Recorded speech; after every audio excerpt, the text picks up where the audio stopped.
శ్రీచక్ర శుభ నివాస స్వామి జగమేలు చిద్విలాస. జై శ్రీకృష్ణ. సత్య జ్యోతిష వాస్తు యూట్యూబ్ ఛానల్ ప్రేక్షకులకు వీక్షకులకు శుభాశీస్సులు. ఈరోజు మనం ఈ వీడియోలో మరికొన్ని యోగాల గురించి తెలుసుకునే ప్రయత్నం చేద్దాం. మన ఛానల్లో గతంలో యోగాల గురించి ఒక వీడియో చేయడం జరిగింది. అది గురు పుష్య యోగం అనే యోగం గురించి చెప్పడం జరిగింది. ఇప్పుడు అటువంటిదే ఇది ఇంకో యోగం, మరో యోగం. అయితే ఇక్కడ యోగాలు జాతకరీత్యా వచ్చే యోగాలు, కొన్ని వారాలు నక్షత్రాలు కలిసి వచ్చే ప్రత్యక్ష యోగాలు, కొన్ని వారాలు నక్షత్రాలు తిథులు కలిసి వచ్చే ప్రత్యేక యోగాలు అని మూడు రకాలు. ప్రత్యక్ష యోగంగా గురుపుష్య యోగం గురించి చెప్పడం జరిగింది. ఇప్పుడు ప్రత్యేక యోగం ఇది.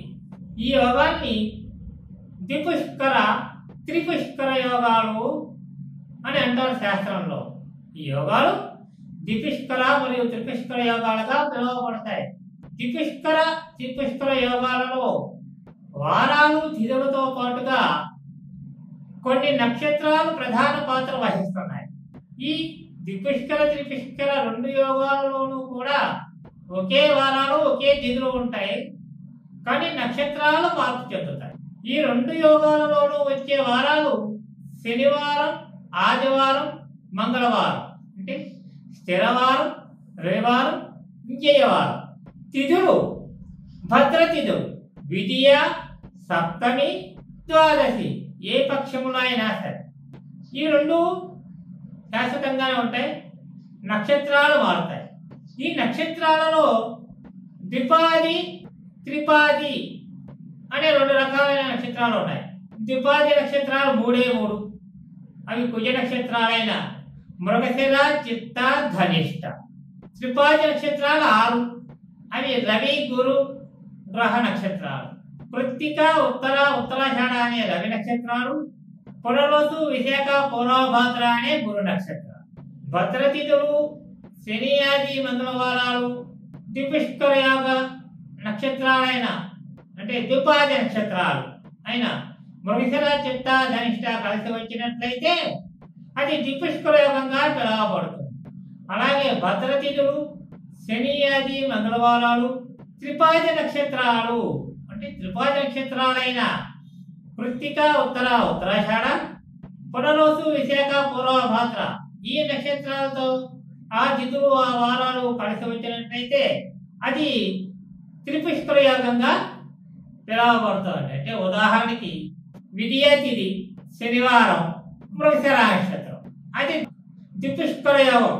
విద్యా తిథి శనివారం, మృగశిర నక్షత్రం, ఇది ద్విపుష్కర యోగంగా పిలువబడుతుంది. అదే విధంగా కృత్తికా నక్షత్రం ఆదివారం, సప్తమి తిథి, ఇది త్రిపుష్కర యోగంగా పిలువబడుతుంది. ఇలాగా ఈ యోగాలు వచ్చినప్పుడు మనం ఏమి చెయ్యాలి, ఏమి చేయకూడదు అనే విషయాన్ని ఇక్కడ తెలుసుకుందాం. సంవత్సరంలో కొన్నిసార్లు యోగాలు వస్తూ ఉంటాయి. భవిష్యత్తులో రాబోయే యోగాల గురించి ముందుగానే వీడియోలు పెట్టడం జరుగుతుంది. ఇప్పుడు ఈ నెలలో 30వ తేదీ అంటే 30/8/2025 శనివారం త్రిపుష్కర యోగం రాబోతోంది. ఉదయం 6 గంటల నుంచి మధ్యాహ్నం 2:30 గంటల వరకు సుమారుగా 8 గంటల కాలం ఈ పుష్కర యోగం ఉంటుంది. ఈ పుష్కర యోగం అంటే రాబోయే 30వ తేదీ అంటే 30/8/2025 శనివారం, సప్తమి తిథి, విశాఖ నక్షత్రం సుమారుగా మధ్యాహ్నం 2:30 వరకు ఉంది. అంటే ఆ రోజు ఉదయం 6 గంటల నుంచి 2:30 వరకు సుమారు 8 గంటల కాలం త్రిపుష్కర యోగం ఏర్పడబోతుంది.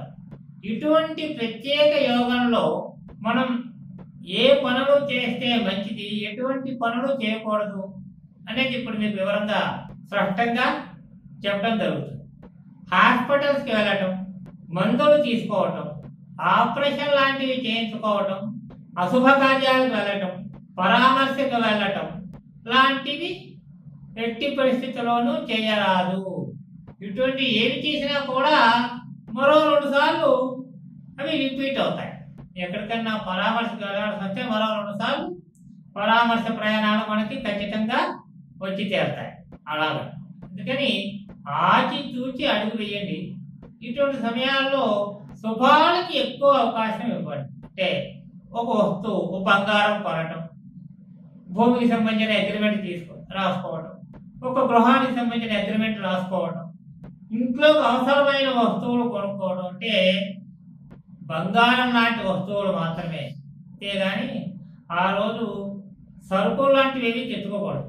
ఉప్పు, మిరపకాయలు, కారం, మిరియాలు ఇటువంటివి అస్సలు ఆ రోజున ఈ యోగం సమయంలో కొనుక్కోకూడదు, ఇంటికి తెచ్చుకోకూడదు. పరీక్ష ఫీజులు కట్టకూడదు, హాల్ టికెట్లు డౌన్లోడ్ చేసుకోకూడదు. ఓ శుభకార్య నిమిత్తం ఒక మంచి వ్యవహారం నిమిత్తం ప్రయాణం చేయవచ్చు, వ్యక్తులను కలవచ్చు, అగ్రిమెంట్లు లాంటివి చేసుకోవచ్చు, ధన నిల్వకు ప్రయత్నించవచ్చు. అంటే ఆ రోజున బ్యాంకుల్లో కొంత అమౌంట్ డిపాజిట్ చేయడం లాంటివి కూడా చేసుకోవడం వల్ల మంచి జరుగుతుంది. అదేవిధంగా ఇంట్లో కానీ బయట కానీ ఎవరితోనూ తగవలాడటం అనేది అసలు కూడా చాలా ప్రశాంతమైన మనసుతో ఉండడం చాలా మంచి జరుగుతుంది. ఆ రోజు ఏదేని వైష్ణవాలయాన్ని సందర్శించినట్లయితే ఖచ్చితంగా స్వామివారి యొక్క అనుగ్రహం మీకు లభించి తీరగలదు. మరో 2 సార్లు ఆలయాన్ని సందర్శించే యోగ్యతను స్వామివారు మీకు ఇచ్చి తీరుతారు. అది త్రిపుష్కర యోగం యొక్క గొప్పతనం. అదే విధంగా పిల్లలకు పాఠాలు చెప్పడం, కొత్త విద్యను బోధించటం, భూములు, ఇంటికి సంబంధించిన భూములలో శంకుస్థాపన లాంటివి చేయటం, అంటే గృహప్రవేశాలు చేయటం చాలా మంచి చేయగలరు. మంచి పండితుల వద్దకు వెళ్ళినప్పుడు మాత్రమే ఇటువంటి విషయాలు మీకు అవగతం అవుతాయి. గ్రామాలలో ఉండే పురోహితులకు 90 మందికి ఈ విషయాలు తెలియవు. కాబట్టి కొన్ని విషయాలలో మీరు ఉత్తమమైన పండితుని వద్దకు వెళ్ళి ఆయన సలహా సంప్రదింపులు తీసుకుని ఇటువంటి యోగాల గురించి అడిగి తెలుసుకొని ముహూర్త నిర్ణయం చేయించుకోవడం వల్ల మీకు మరింత మంచి జరగగలదు. స్వస్తి. జై శ్రీమన్నారాయణ. జై శ్రీకృష్ణ.